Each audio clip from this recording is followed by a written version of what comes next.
So it's already February, love is in the air, and for the Yorba Linda housing market, some major changes are coming. So if you're thinking of buying or selling a home and want to know what those changes are and how they'll impact you, this is the episode for you. So in today's episode, I'm going to be going over my February Yorba Linda housing market update and forecast. So let's go ahead and get into it. So as I'm filming this, it is pouring outside, it's windy, it's cold, so the last thing on most people's minds right now is spring. However, at least for the housing market in Yorba Linda, spring is actually right around the corner. But before we get into that, like I do with all of these monthly episodes, let's first talk about what happened in Yorba Linda in January last month, because that's going to give us a much better idea of what to expect in February. And then as always, I'll wrap it up with my advice for both buyers and sellers who are looking to enter this market anytime in the near future.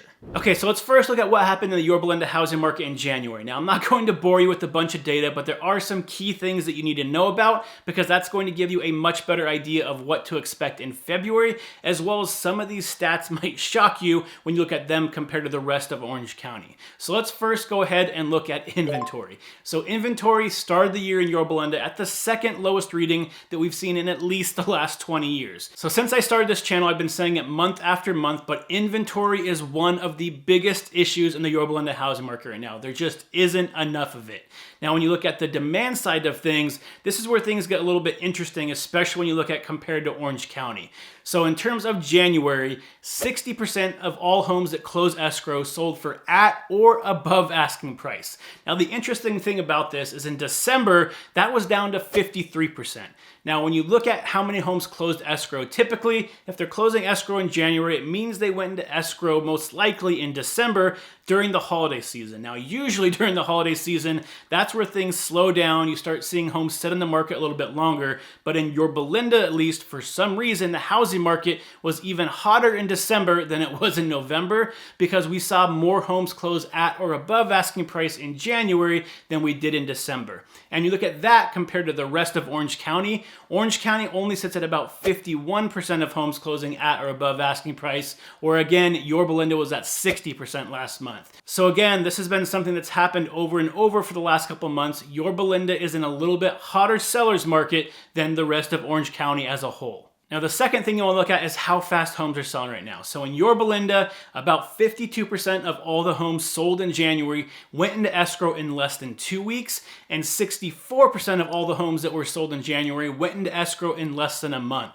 So again, if you look at the data, it just shows that we are in a hot housing market. When homes hit the market, typically they're getting multiple offers. Oftentimes they're going above asking price, and they're going into escrow quickly and closing quickly as well. So the demand is there, inventory is down. We are heading into February as a hot seller's market in Yorba Linda. Okay, so how does all this data from January impact how the housing market is going to look moving forward as we head into February? Well, the most important thing to remember as we head into February when it comes to the housing market is the Super Bowl. Now, I'm not talking about the housing market is going to change one way or another depending on who wins the Super Bowl, nor am I saying that if you're a buyer or a seller, you're going to be in a better position depending on the outcome of the drinking game that you play based on how many times Taylor Swift is shown during that Super Bowl. But what I am saying is in the housing market, the data shows that after the Super Bowl is typically when the spring housing market will start in Orange County, which means you can expect inventory to start rising a little bit faster, as well as demand to start picking up a little bit more. Now, I don't know exactly why that's the reasoning. However, it seems like in the middle of February is when we typically see that shift begin in the housing market where both inventory and demand start going up more dramatically. And like I said before, we're finishing January in a hot seller's market, and that trend is just not going to dissipate anytime soon.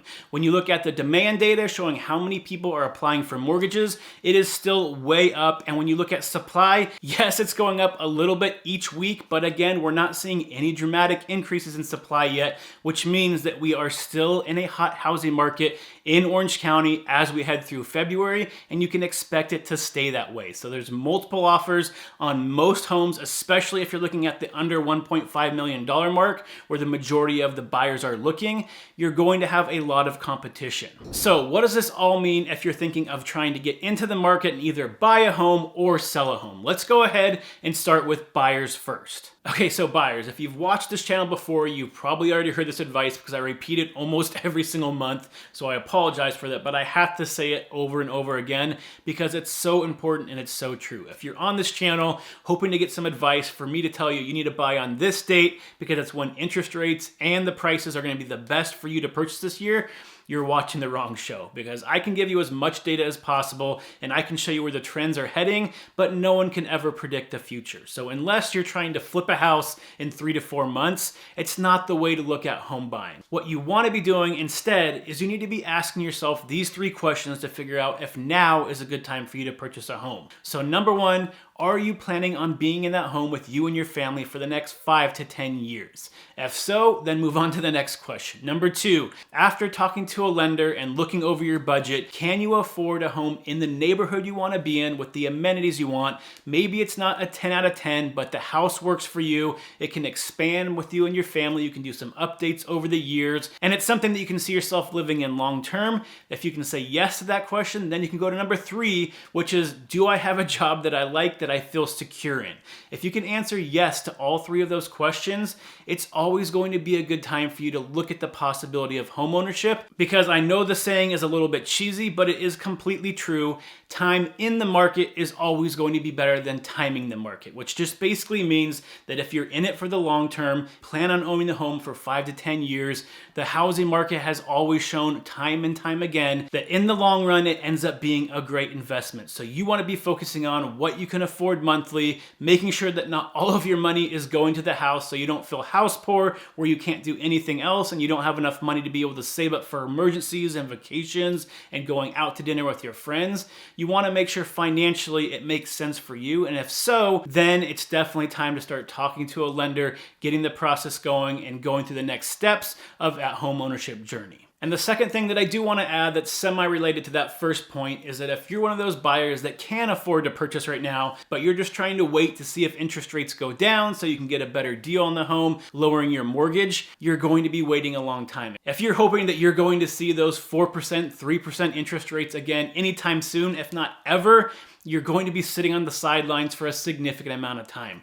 Right now, yes, interest rates are trending down, and yes, they're predicted to continue doing so for the rest of the year, but right now we're sitting at 7%. And most likely it's going to be a while, or we might not even see rates under 6% by the end of the year. So yes, interest rates are trending down, but don't expect to see a 3% drop in interest rates this year, or pretty much ever at this point again. That was a one-time occurrence during COVID where we will probably never see that low of interest rates again. So if you're thinking of buying and you're waiting for rates to go, maybe they'll go down another quarter, half, maybe even 3/4 of a point over this year, but it's just not likely based on the current economic data that they're going to drop significantly lower than that. And so yes, you might end up saving yourself a little bit money by waiting for those rates to drop. However, while you're waiting, guess what? Home prices are appreciating. They have been, and they're continuing to do so in Orange County. So by that time, 6, 9 months down the road where interest rates are slightly lower, you're going to be paying much more for that same home, as well as more competition in the market, because when rates go down, more buyers come in the market and you see more and more multiple offer situations, making it harder and harder for you to pay a fair market value price for that house.